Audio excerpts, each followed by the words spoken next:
The great crystal hall floated in space like a giant diamond. Inside, 12 different alien races sat in their special chairs. Each race had ruled part of the galaxy for thousands of years. Today, they had a big problem to talk about. The problem was humans. Counselor Vextar hit the table with his huge fist. He was from the Vailtech race, tall, strong warriors with blue skin and sharp teeth. "These humans are crazy," he shouted. "They build homes in dangerous places. They fight without following any rules." The other aliens nodded. They were scared of humans, but they would never say it out loud. Prime Node 7 spoke next. She was from the Zephyrian race, beings made of light who could read minds. "We cannot see inside their thoughts," she said in a worried voice. "This has never happened before. How can we control them if we cannot read their minds?"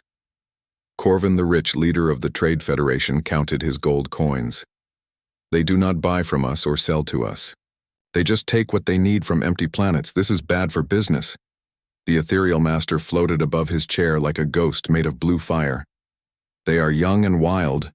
Perhaps we should destroy them before they grow stronger." All the aliens were talking at once now. Loud voices filled the crystal hall. They had been talking about humans for many days, but they could not agree on what to do. Then the warning lights turned red. "Ship coming," called out the space guard.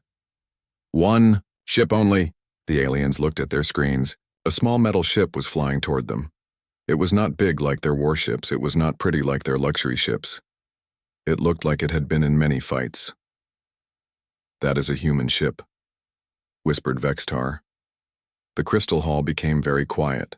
After weeks of talking about humans, the humans were finally here. The ship's name was Teguk Dawn. Captain Lee Donghyun sat in his chair and looked at the huge space station ahead.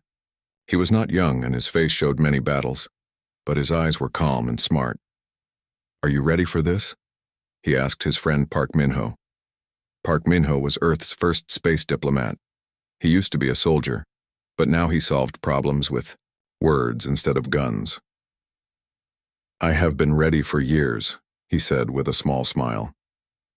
Behind them, Kim Nari worked on her computers. She was the ship's engineer and very clever with machines. "Their technology is strange," she said, "but I think I understand how it works now." Dr. Choi Ji-won looked up from her alien books. She had studied other races for a long time, even before humans met them. "Remember," she said, "they think they are better than us. Let them think that for now." The Teguk Dawn asked to land on the space station. The aliens talked quickly among themselves. Should they let the humans in? What if it was a trap? Finally, they said yes. They were too curious to say no. Captain Lee docked his ship carefully. Then he and his 3 friends walked through the long halls of the station. Alien guards with big weapons watched them, but the humans did not look scared. The crystal hall doors opened with a loud sound. Park Minho walked in first. The other humans followed behind him. 12 different types of aliens stared at them. Some had blue skin. Some looked like giant insects. Some were made of light. Some looked like floating rocks. Park Minho did not bow. He did not look afraid. Instead, he looked around the room like he was visiting a museum. Then he did something that shocked everyone. He spoke to each alien race in their own language. "Greetings, honored Vailtech warriors," he said in the rough Vailtech tongue. "Peace to the wise Zephyrian minds," he said in the singing Zephyrian voice. "Profit and success to the Corvin traders," he said in the quick Corvin way of speaking. One by one, he greeted every race in their own words. The aliens could not believe it. How did humans know their languages? They had never talked to humans before. "Impossible," whispered Prime Node 7. "How do you know our words?" Park Minho smiled. "We have been listening." He walked to the center of the room and placed a small box on the floor. "We bring a gift," he said. "Plans for a new type of energy machine. It will give you more power than anything you have now, and we want to give it to everyone for free." The aliens started talking loudly again. "Free technology? No one gave away valuable things for free." Corvan the Rich stood up. What do you want in return? Nothing, said Park Minho. We just want to talk. Vextar laughed, but it was not a happy laugh. You are either very stupid or very dangerous. Dr. Choi Ji-won stepped forward.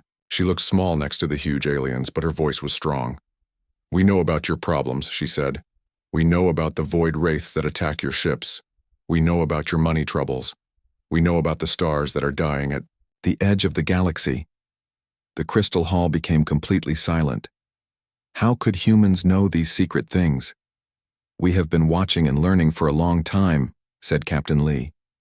We know more about you than you know about us. Prime Node 7's light flickered with fear. What do you want from us? Park Minho looked around the room at all the powerful aliens. Then he said the words that would change everything. We want to help you survive. The aliens stared at Park Minho. Help them survive? What did this human mean? Vextar stood up tall, his blue skin getting darker with anger. We do not need help from babies like you. We have ruled the galaxy for thousands of years. Captain Lee stepped forward. His voice was calm but strong. Yes, you have ruled, but ruling and surviving are different things. He looked around the crystal hall. You built big empires. You fought each other for control. But while you were fighting, something terrible was happening. You just did not see it. The ethereal master floated down from his chair. Speak clearly. Human. What do you know? Dr. Choi Ji-won opened her book of alien languages. We know about the entropy cascade, she said. The thing that eats stars at the edge of the galaxy. You think it is far away, but it is getting closer every day. Prime Node 7's light flickered fast with fear. How do you know about that? It is our most secret information. Kim Nari smiled and touched her computer. We are good at fixing broken things, including broken alien machines that fall from space. She pressed a button. Pictures appeared in the air above them. They showed dead star systems, empty space where planets used to be, and something dark moving through the galaxy like a hungry monster. This is what is really killing your galaxy, said Kim Nari.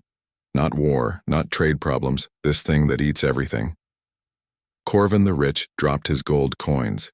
They made loud sounds on the floor. If this is true, then all our money means nothing. Captain Lee nodded. Now you understand, while you fought each other, the real enemy was getting stronger. But what about the void wraiths? Asked Vexitar. They attack our ships. They are the enemy. Kim Nari laughed, but not in a mean way. The void wraiths are not your enemy, they are trying to save you. The aliens made shocked sounds. This was impossible, Dr. Choi Ji-won explained. We talked to the void wraiths. Yes, talked. They can speak if you know how to listen. They are not destroyers. They are like guards. They try to stop the entropy cascade from eating everything. Every time they attack your ships, they are trying to push you away from danger, added Captain Lee. They sacrifice themselves to keep the dark thing away from your homes. The crystal hall was so quiet you could hear the aliens breathing. Prime Node 7 spoke first. If this is true, then we have been fighting our protectors. Yes, said Park Minho. And now they are almost all dead. Soon nothing will stand between you and the thing that eats stars. Vextar sat down hard in his chair. What can we do? If beings as powerful as the void wraiths cannot stop it, together we can stop it, said Kim Nari. But not the way you think. She showed more pictures. These showed human colonies in dangerous parts of space. But they were not military bases. They were research stations, hospitals, and schools. You see our colonies as invasion, said Captain Lee. But we build them to study problems and help people. We do not conquer. We solve. Park Minho walked to the center of the room again. We have a plan, but it only works if we all work together. No kings, no masters, no servants, just partners. Impossible, shouted Corvin. Someone must be in charge. Why? Asked Dr. Choi Ji-won. Does someone have to be in charge of a family? Or do family members help each other? The ethereal master thought about this. You want us to be a family. A big family, said Captain Lee. Each race does what they do best. Valthek are strong fighters. You protect everyone. Zephyrians are smart. You solve hard problems. Corvins are good traders. You make sure everyone has what they need. Kim Nari added, and humans are good at one thing. We learn fast, and we adapt. We take your ideas and make them better. She showed them pictures of human weapons. They looked simple, but they were made with parts from all the alien races. Your psychic technology plus our kinetic weapons, she explained to the Zephyrians. Your strong metals plus our engineering, she said to the Velthek.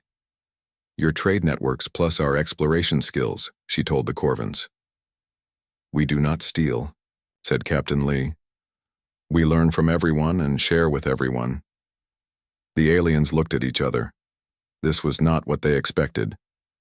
Vextar spoke slowly. You came here as prisoners, but you act like teachers. We came here as friends, corrected Park Minho. But you can only see enemies and subjects. The ethereal master floated closer. Show us this plan. Dr. Choi Ji-won smiled. First, we stop fighting each other. Then we combine all our knowledge. Finally, we go to the edge of the galaxy together, not to fight the entropy cascade, but to understand it. Understand it? Asked Prime Node 7. Everything in nature has a purpose, explained Kim Nari. Even this dark thing. If we understand why it exists, we can find a way to live with it or stop it safely. The aliens were quiet for a long time. Finally, Vextar stood up. I have fought for honor my whole life, he said. But honor means nothing if everyone dies. He looked at the humans. I will try your way. One by one, the other aliens agreed. Park, Minho smiled. Then let us begin. Not as rulers and subjects, but as partners facing the dark together. Captain Lee looked out at the stars through the crystal walls. Today, the galaxy changes, not through conquest, but through hope. The Galactic Council was dead. The Galactic family had begun.